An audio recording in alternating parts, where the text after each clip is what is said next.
সুদে টাকার ব্যবসা করার কারণে কুরবানি উপলক্ষে গরু বিক্রি করবে না এই লোকের কাছে এই লোক হচ্ছে গরুর মালিক। আমরা একটু তার কাছ থেকে বিস্তারিতটা জানি, আসলে ওনার কাছে আপনি কেন গরু বিক্রি করতে চাচ্ছেন না? ঘটনা হচ্ছে ভাই, আমি সুদি লোকের কাছে আমি গরু বিক্রি করবো লাই, উনি সুদি ব্যবসা করে, আর আমার হচ্ছে পশু হচ্ছে অবলা। আমি অনেক কষ্ট করে এই খামারটা তৈরি করছি, আমি এই গরু অনেক মানে যত্ন করে লালন পালন করছি। হালাল জিনিস, আমি হালাল জিনিস হালাল লোকের কাছে বিক্রি করবো রে ভাই, আমি সুদি লোকের কাছে আমি গরু বিক্রি করবে যাবো কে? আচ্ছা দর্শক, আমরা একটু ওনার বক্তব্য শুনলাম যে উনি সুদে ব্যবসা করার কারণে কিন্তু এই ভদ্রলোকের কাছে গরু বিক্রি করতে চাচ্ছেন। আমরা একটু তার কাছ থেকে জানার চেষ্টা করি আসলে আপনি সুদে ব্যবসা করার কারণে যে আপনার কাছে গরু বিক্রি করতে চাচ্ছেন এই ব্যাপারে আপনি কি বলতে চান? আরে আমি সুদের ব্যবসা করি আর ঘুষের ব্যবসা করি, সেটা তো কোনো দরকার না। ও আমার খবর দিছে আমি গরু বেচবো, আমি গরু দেখতে আইছি, দেখে আমার গরু পছন্দ হয়েছে, আমি গরু নেবো, এখন ও গরু বেচছে না।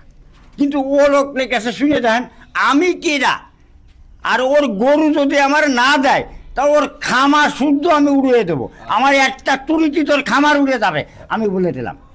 দর্শক আপনারা দেখতেই পেলেন যে এই সুদে ব্যবসা করার কারণে কিন্তু, এবং তিনি নিজের মুখে স্বীকার করলো যে তিনি সুদে ব্যবসা করেন, সুদে ব্যবসা করার কারণে এই গরুর মালিক ওনার কাছে গরু বিক্রি করতে চাচ্ছে না, এবং সেই ভদ্রলোক কিন্তু ওনাকে বিভিন্নভাবে থ্রেট করার চেষ্টা করছে। আসলে আমরা একটু জানার চেষ্টা করব, আমরা আগে তথ্য নিয়েছি যে উনি আপনার নাতি, এই যে আপনার দাদার কাছে গরু বিক্রি করবে না সুদে ব্যবসা করার কারণে, আসলে এই ব্যাপারটা নিয়ে আপনি কি বলতে চান? আসলে এটা তো একদম খারাপ, কারণ উনি ব্যবসার দরকার উনি ব্যবসা করবে, বিক্রি করার দরকার বিক্রি করবে, কে সুদ খায় কে ঘুষ খায় এগুলো তো ওনার দেখার দরকার নেই।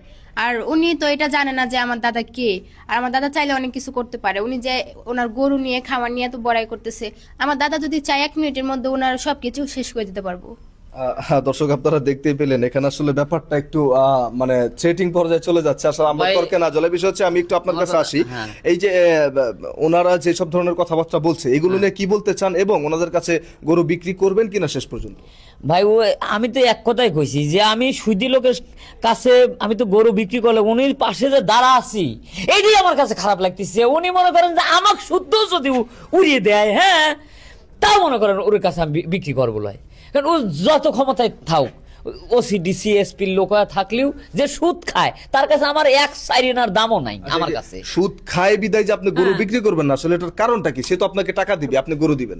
আরে ভাই এর কাছে গরু বিক্রি করলে তো গরু কুরবানি হবে না। মনে করেন যে জীবনে যা সব কামাই করি সব তো একবার দুলিশাই হওয়া যাবে, সাথে আমি দাঁড়া আছি, এটাই তোমার কাছে খারাপ লাগতেছে।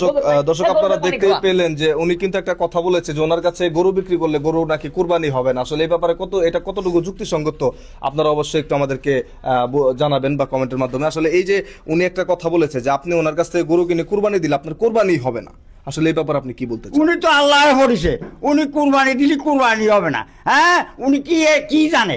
উনি কি আল্লাহ যে গরু? আমি সুদের ব্যবসা, মানুষ ব্যবসা করে না, মানুষ তো ব্যবসা করে টাকা, সুদ ছাড়া কোনো ব্যবসায়, হ্যাঁ আমি মানুষের উপকার করি, এটা সুদের ব্যবসা করে নাকি? আপনি আসে আমার কাছে 10,000 টাকা আছে, আমি তো টাকা দেবো, দিদি এসে কিনে সুদের ব্যবসা হবে কেন? আমি তার বিনিময়ে কিছু নেই, হ্যাঁ এত বড় তোর কথা।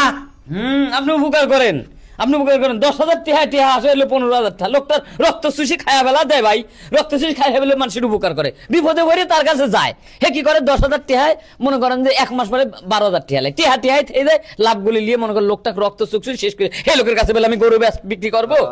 আর শোনেন আর একটা কথা কই, আল্লাহর নাম লিবেন না, আপনার মুখে আল্লাহর নাম মানায় না, ঠিক আছে? আল্লাহ হচ্ছে নিরাকার, আল্লাহর কথাই এখন আসবে আপনার মতো সুদখোর লোক। দর্শক আপনারা দেখতেই পেলেন যে এই যে গরু বিক্রি করা নিয়ে অলরেডি বিতর্কে জড়িয়ে গিয়েছে তারা।